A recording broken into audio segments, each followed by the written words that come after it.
Ladies and gentlemen, we'd like to say a very good evening and welcome back to Warriors Hockey. Thanks for coming out tonight. A very special hello to everybody who's watching on Whitley Warriors TV. We're live streaming this tonight. So hello to the guys straight down the camera there. And I've got to tell you, thanks very much to Cobalt Chop Shop who are sponsoring tonight's live stream.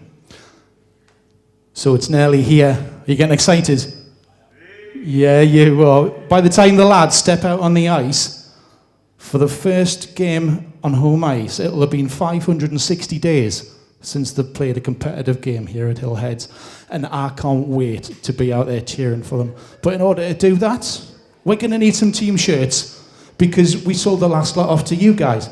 And a big thank you to you if you did sponsor a player or a shirt last time round. It really does make a difference to the club. So tonight what we're going to do is we're going to show you the shirts for next season, and then we've got a bit of a Q&A. We got quite a few questions in when you guys got your tickets online, so thank you very much for your questions. We'll also ask around the room, see if anyone has any questions on the night. There might be one or two. Before we go any further, it's a couple of introductions to two lads whose season never ends, and they've worked tirelessly over the last few months to put together the team that you're going to support this season. Please give it up for General Manager Paul Matthews and Head Coach David Longstaff.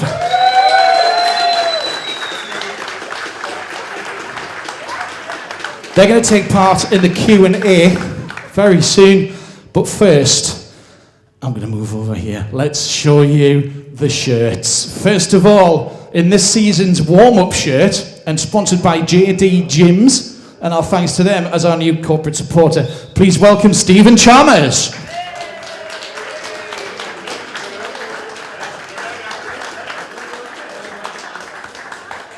Now for the game shirts, they've been quite retro for the few years, but we've come full circle.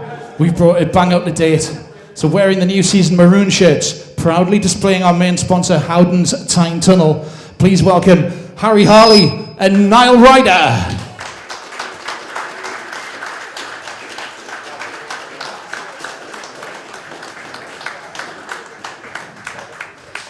And finally, wearing the new season white shirts, please give it up for Adam Wood and Captain Dean Holland.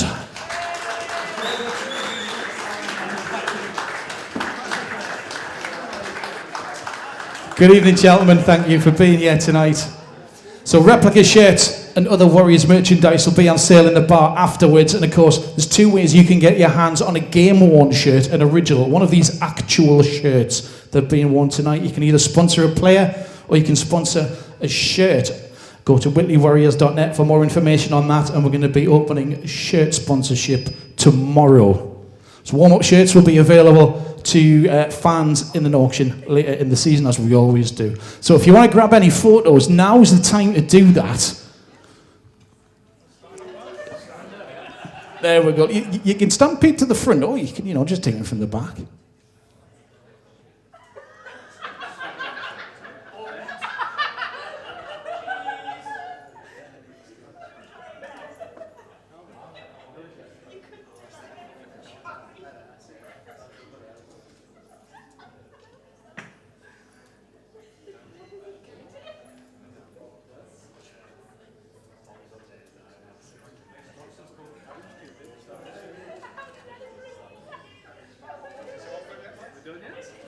There we go. Matthew's finished with the photos. Right. Thank you very much, gents.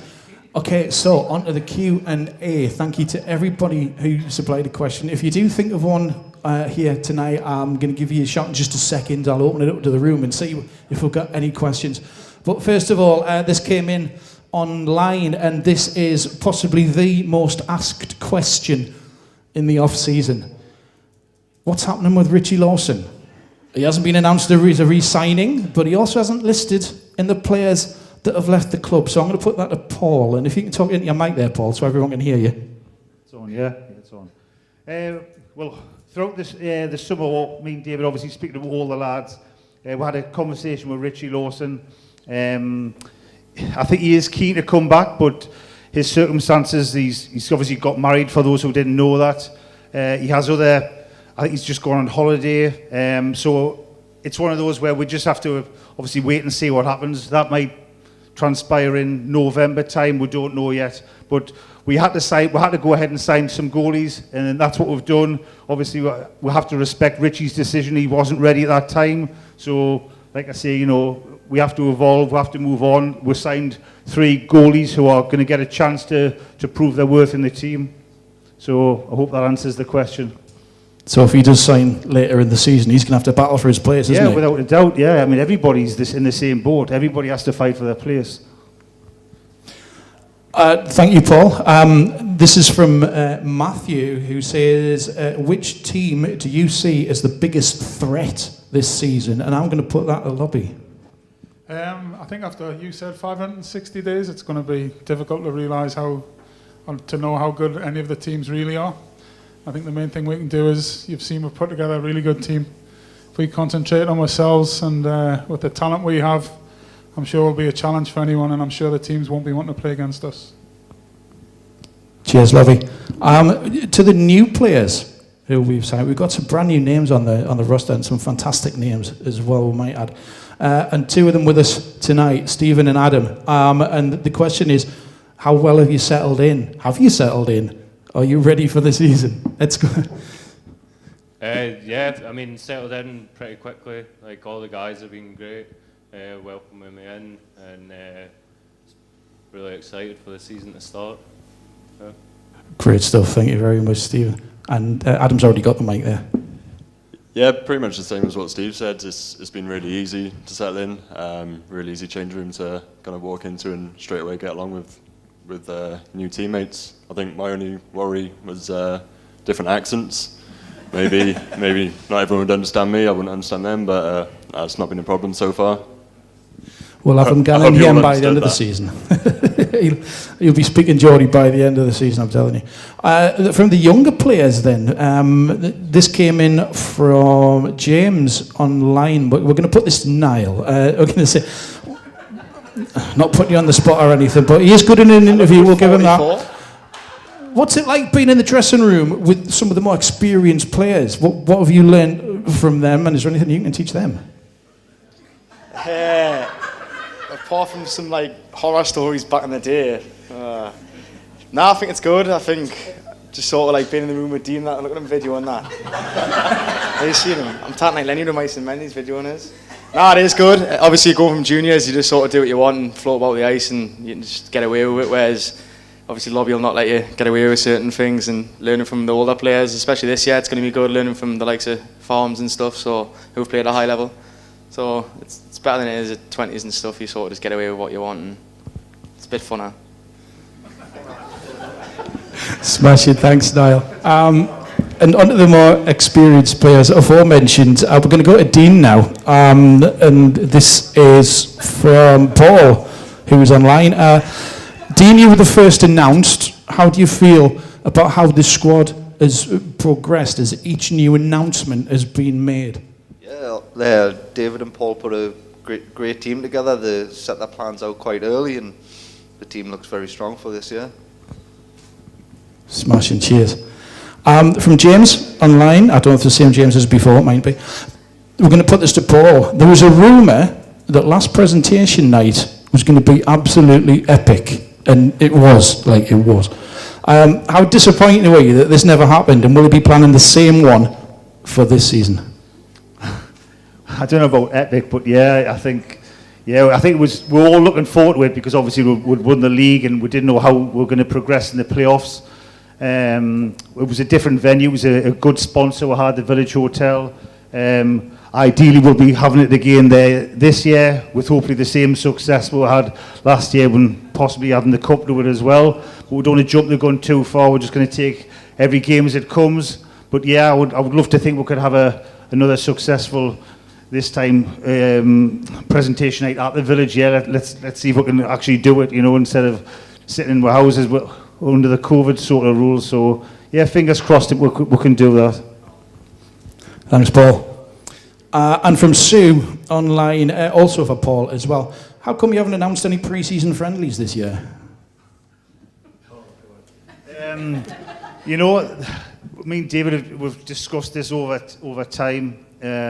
I think we've actually tried 14 teams, to be honest with you. We've tried, well, Birmingham and Solway was probably a no-go because we're already playing them 6 times. And obviously I think the fans will want to play different teams. They don't, we're going to be playing Birmingham at least 6 times, Solway at least 6 times. That's without them progressing in the playoffs or the cup competitions. So we tried them, we tried Leeds, reached out to Leeds. They didn't want to know.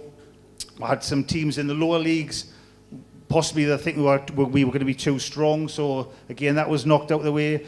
I think the Planet Ice teams, they tend to look after themselves, the Planet Ice teams. So again, that was it. So I think when we're totting it up, there was something like 14 teams who tried. So it's a disappointment, to be fair, because we would have liked to have got a pre-season game under our belt. But as it happens, there's nothing we can do about it. You can't magic a team out of thin air, so somebody's just dropped £1 down there. So yeah, I just think it's one of those things where we've just got to take the first game, and make sure we're well prepared for the witness game. See, that was going to be my follow-up question. How does that affect the preparation for the season? Well, we're training hard, don't we? We're planning the lines and stuff for next week and stuff. So, yeah, just we've got to go for it. Everybody really want to play us and beat us. We're the reigning champions, so we need to make sure that we'll be ready. Widnes are playing, I think, the night before us, so we'll have to be mindful of that because they're probably coming out the first period flying. We'll be still learning a little bit, but we've got a great squad and the capabilities to feel comfortable and think when we go down to Widnes we can win that game, and that's what we'll be doing. Brilliant, cheers, Paul. I'm going to throw it open to you guys now. We'll get any questions in here tonight. Anybody want to ask anything? Michelle, would you like the mic? Would you like to do it? No? All right, go on. Just shout your question out and I'll repeat it. Okay, so Michelle says she's noticed there's more yellow in the shirts this year. What's the thinking behind the design? Well, Rob Greenhouse sitting over there and Phil Goslin, they've obviously always put the designs together for us. And I think last year there was it wasn't last year, 2 years ago, the maroon and white. I really liked the shirt, but a lot of the fans were saying, "Oh, where's the gold gone?" I know the gold was in the Warriors' head, but we think it looks, having the 3 colour scheme, I think it brings out. It's a bit more traditional as well. So.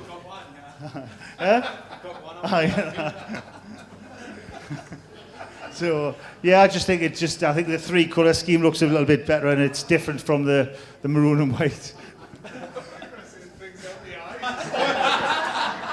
In case you wondered, he said it brings out his eyes. It certainly suits Niall better anyway. Yeah. The gold matches his teeth, Well, it is.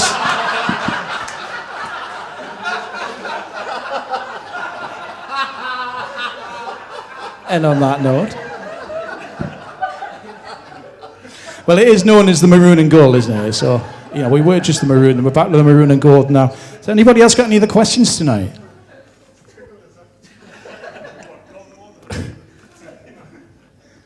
Any more for Eddie Moore? Will they be going with the away jerseys for the home games again this season? Okay, Gary just asked, will we be going with the away jerseys for the home games? I believe that it's an NIHL rule, isn't it? Yeah, you mean like the white is the home shirt or the maroon is the away shirt? I think they split it last year, Gary, didn't they? It was. Yeah, I think the first few games I would imagine it'll be white.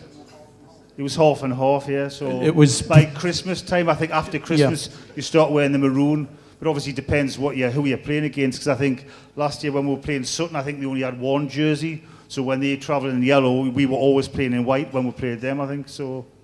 I think it makes a nice change as well to be able to see a maroon shirt on home ice, because if you don't travel to a lot of away games, it's not something that you get to see very often. So it is nice to get that difference as well. Do we have any other questions?